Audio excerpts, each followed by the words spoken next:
picture. This is a post from LinkedIn Vogue Business profile, and it shows their vision of how we would look like in 20 years from now with synthetic injectables, 3D printed bone structuring, DNA-coated skincare, fat injected into muscles for ultra-high definition, and apparently we would live up to 150 years. And I've been thinking about this image for days because apparently technology on one hand is genuinely fascinating, but on the other, this side makes me physically uncomfortable, and I guess I figured out why. Because let me tell you what I have been noticing, not just in data or in trend analysis, but in my own life, in my own relationship with how I look and in my body and my skin. For years, I'm talking about from 30 years old till now, I absorbed, but not only I think, this concrete idea, the specific idea that you had to have the perfect face, the perfect body that should be with no pores, symmetrical, no wrinkles, no imperfections, the Instagram face, you all know what I'm talking about. And the beauty industry built an entire economy behind this. Serums for this, acids for that, Korean skincare, which is one of the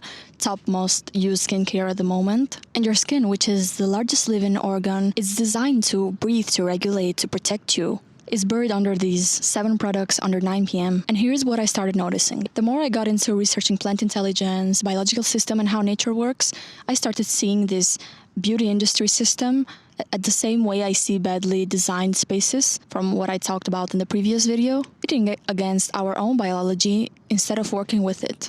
Because your skin has its own microbiome, its own healing system, repairing mechanism, its own intelligence, and we've been spending 30 years stripping, layering it with synthetic products on top of it, and then buying other products that have to heal the problems that these products in the first place caused. But something is changing, hopefully, and it is the same concept that I talked about in my previous video, which is our generation right now, I think, is starting to apply the same concept about biophilic design and interiors and environments that are designed for our own well-being, are applying the same logic to this skincare, to the products that we have to use in our face every day. Not only to our face, but also to our bodies, and here's why. The shift that I'm seeing is more about replacing products, such as replacing foundation with having your own skin tone and showing the own imperfections, but maybe also using some less chemical products that you can easily find in organic brands, substituting chemical exfoliants with dry brushing, gua sha, and also Korean skincare that you can replace with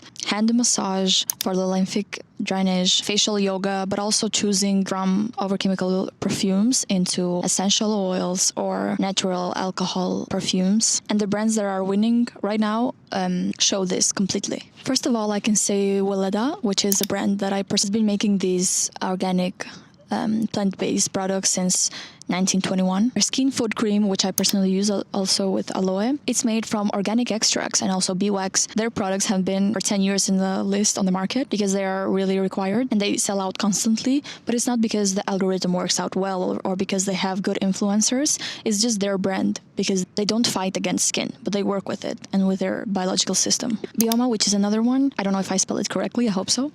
But their brand is built constantly behind the same idea to let your skin barrier repair itself. And they hit over 10 million revenue in their first year. Dr. Hauschka, another botanical brand, founded in 1960. Their philosophy is that the skin should repair its own self, and if it doesn't do it, is not function properly. So you have to go to the deep core of it, and you should train your skin to back to its own regulation. Completely the opposite with everything that the beauty industries usually sell to us and say to us, and people are obsessed with it. What these brands have in common is that they're selling biology and not chemistry. They are selling the idea that your skin already knows what to do. You just need to stop interfering with it. And that's genuinely a radical idea in the beauty industry that profits from you believing your skin is broken. Now here is where it gets complicated, because at the same time that this natural correction is happening, Vogue Business posts of the future appearance report is painting this completely different picture. And it's not a speculation, it's based on what's already being developed in labs and in clinics, such as LED face masks, red light mask, 3D body scan, biohacking, regenerative medicine, hyper-personalized treatments that sell really well. And the conclusion of this report is that in 20 years people will look great and they will live up to 150 years. At least those who can afford it, because these treatments are not cheap at all. And that lies the throwaway line at the end it's an important piece of this topic, because what they're describing is not a democratization of beauty. It is the most extreme version of beauty stratification we've ever seen. The wealthy people will literally look different from anyone else biologically, but not only in appearance, I mean molecular level difference. It's a design question that I've been asking myself is, where will this technology bring us? If everyone will look, what would make that a face? What happens to the idea that the face is yours, that your face, your skin shows the way you have lived, your struggles, your life itself? And the way you look is deeply connected to that. And the Vogue article explains what happens when your self-care becomes more of a self-obsession. And this is a question that will define the next decade into how technology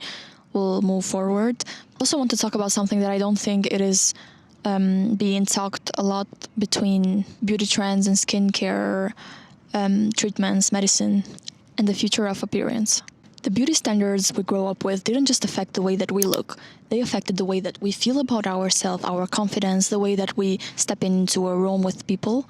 How much mental space do we give to a chin that's larger, or a nose that's bigger, or eyes that are tired?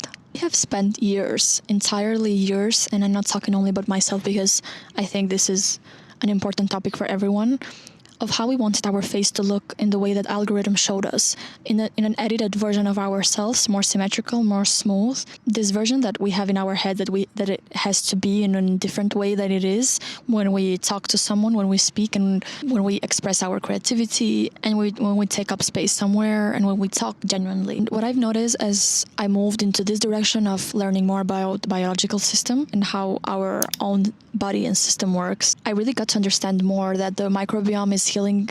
The skin barrier heals itself, it regulates. In every moment your body works with every cell to protect you, to function the best way possible. It is the best designed product, best designed system that any other designer can invent.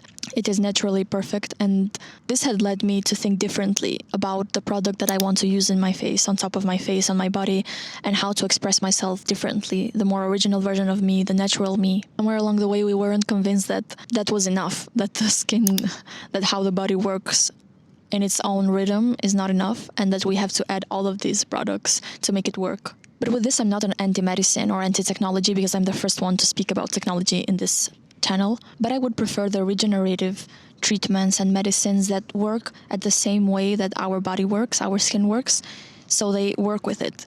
They don't create something synthetic in order to make our body function well. And I'm sure that they exist, such as platelet-rich plasma, microneedling, lymphatic work, treatments that activate what your body already does. And I find those genuinely fascinating because they work with our biological system.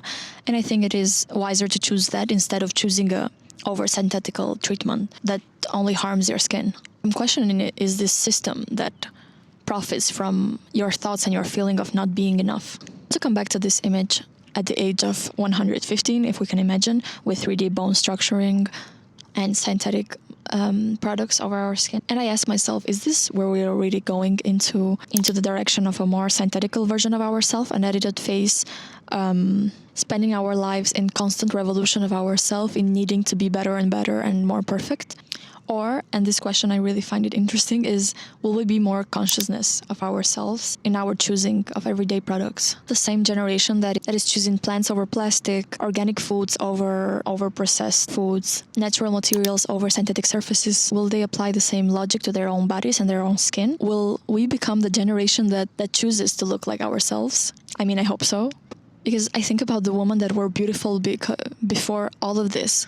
When they were photographed, these women were beautiful because of their differences, because everyone looked different, with different hair, different face features, and less makeup, less heavy makeup, because the face was theirs. And I think that is where the natural movement, like no trends, not an aesthetic movement, but a more consciousness decision on presenting yourself and being yourself without needing to apologize for your face or for how you look like. Whether we get there into this natural movement or into a more synthetic direction, I think it depends on which one of them do we think is enough worth choosing for and for our own well-being. But I am choosing this direction, and I think you might too, because otherwise you wouldn't be watching this video.